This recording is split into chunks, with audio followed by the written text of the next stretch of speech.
Hello students, from today we will revise the management topics. The important topics we will revise it again.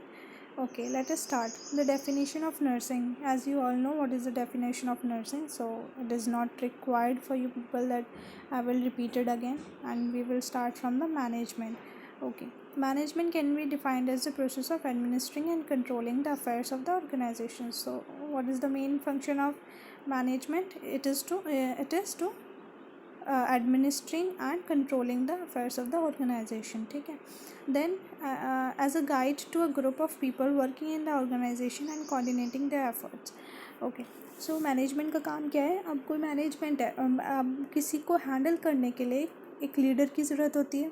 Like I am your teacher and you are the students, तो we are leading to control you, to teach you, to guide you. So as same as management is there. तो management का क्या काम करता है? Administrating और control करने के लिए. क्या? ऑर्गेनाइजेशन को कंट्रोल करने के लिए. किस लिए? ताकि वो एक स्ट्रेस फ्री इन्वायरमेंट में काम कर सके. अगर उन्हें कोई प्रॉब्लम है, कोई इश्यूज़ हैं, तो वो डायरेक्टली मैनेजमेंट से बात कर सकें. ठीक है. Nursing management. Now management it's okay, but nursing management important क्यों है आप लोगों के लिए? नर्सिंग मैनेजमेंट हम क्यों पढ़ रहे हैं? तो it consist of the performance of the leadership functions of governance and decision making with in the organization employing. तो क्यों ज़रूरी है नर्सिंग मैनेजमेंट? हायर नर्सिंग जो नर्सिंग स्टाफ्स होते हैं वो क्या करते हैं? जो जूनियर स्टाफ्स हैं उनको लीड करते हैं. किस लिए लीड करते हैं? ताकि उनको एक वे मिल सके, उनको काम करने का तरीका आ सके. क्योंकि जो सीनियर स्टाफ होते हैं, सीनियर पर्सन होता है, वो उसको ज़्यादा एक्सपीरियंस होता है. तो जो जूनियर पर्सन है उसको अच्छे से वो सिखा सकते हैं चीज़ें, उनको ज़्यादा अच्छे से नॉलेज मिल सकती है. ठीक है. तो यहाँ पे प्लानिंग है, ऑर्गेनाइजिंग है, staffing, directing and controlling. Students, ये 5 चीज़ें ऐसी हैं जो मैं आपको कॉलेज में बता चुकी हूँ कि इसी के बेस पे पूरा मैनेजमेंट का सब्जेक्ट है आपका. तो इसी के बेसिस पे क्या है, आपका पूरा सब्जेक्ट है. अगर आपको एक एक वर्ड का मतलब पता है ना, तो you can write by your own. आपको सोचने की ज़रूरत नहीं होगी कि मैं इसमें क्या लिखूँ. आपको खुद पता चल जाएगा कि आपको क्या लिखना है. तो planning, organising, staffing, directing and controlling, ये एक चार्ट है. अगर आप इसके बेस पे भी अगर कुछ भी आप लिखते हो ना, आपको अच्छे मार्क्स मिल सकते हैं. और आपको एक सोचने की ज़रूरत नहीं होगी कि आपको इसमें लिखना क्या है. आपको इजीली ये याद भी हो सकता है और आप लिख भी सकते हो, क्योंकि it's a very common thing. Planning, you will plan something. Organize, अब किसी चीज़ को करने से पहले हम प्लान करते हैं. अगर हमें कोई बिल्डिंग बनानी है तो वहाँ पे सबसे पहले क्या करना पड़ेगा? प्लान करना पड़ेगा ना. अगर हमें पता ही नहीं है कि करना क्या है तो फिर कोई फ़ायदा नहीं है. तो प्लान करेंगे, ऑर्गेनाइज करेंगे, जितने भी मटेरियल है सबका ऑर्गेनाइज करेंगे. देन स्टाफ चाहिए.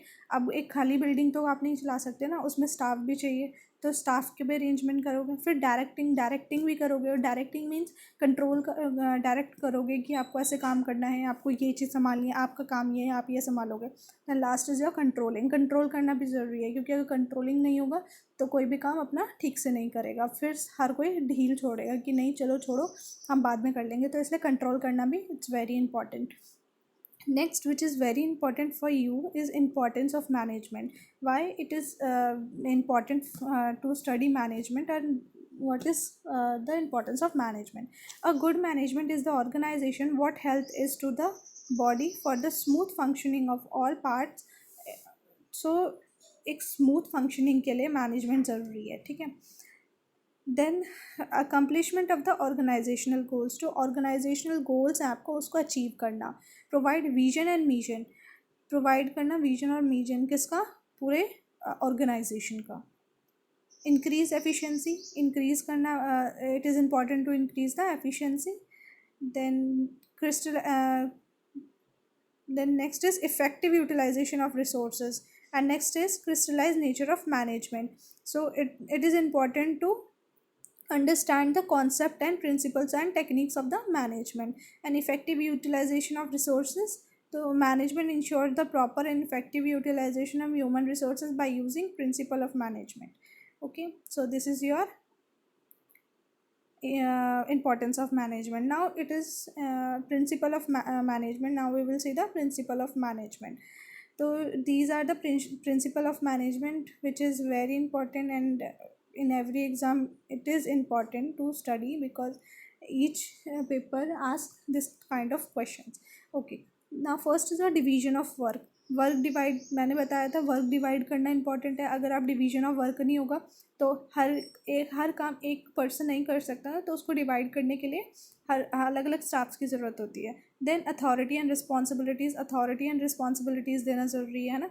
डिसिप्लिन मेंटेन करना ज़रूरी है. Unity of command is important to control the staff. Unity of direction is important. Direction दिखाना is very important कि अगर कोई वार्ड से किसी को गोल अचीव करना है तो उसको एक टारगेट देना पड़ेगा, उसको एक डायरेक्शन देनी पड़ेगी कि आप ये काम इस तरीके से करिए. ठीक है. Next remuneration. तो इक्वालिटी, सबको इक्वली लेके चलना, that is remuneration. Centralization, it means the extent to which authority is centralize और डिसेंट्रलाइज. अब सेंट्रलाइजेशन इंपॉर्टेंट क्यों है? अब ये भी तो देखना है ना हमें क्या चीज़ बढ़ रही है क्या घट रही है. तो वो सारे डिसीजन मेकिंग एक अथॉरिटी का काम होता है, मैनेजमेंट को एक अच्छे वे में लेके जाना. Order, equality and these are important principles. Okay, now function of management. अभी जो हमने ऊपर चार्ट पढ़ा था, planning, organising, staffing, directing, controlling and coordinating. तो these are the main functions on which whole management is depend. तो ये सारे इंपॉर्टेंट है. प्लानिंग जैसे मैं आपको बता चुकी हूँ, organizing, staffing, directing, controlling and coordinating. तो ये जितने भी पॉइंट्स मैंने आपको बताए हैं, जितना भी आपको बोला है, ये सारे इंपॉर्टेंट है. इसके अलावा भी अगर आप कुछ नहीं भी आपको याद नहीं रहता तो आप ये सारी चीज़ें भी याद करके अपने एग्ज़ाम में लिख सकते हैं. So this is for today. Thank you so much.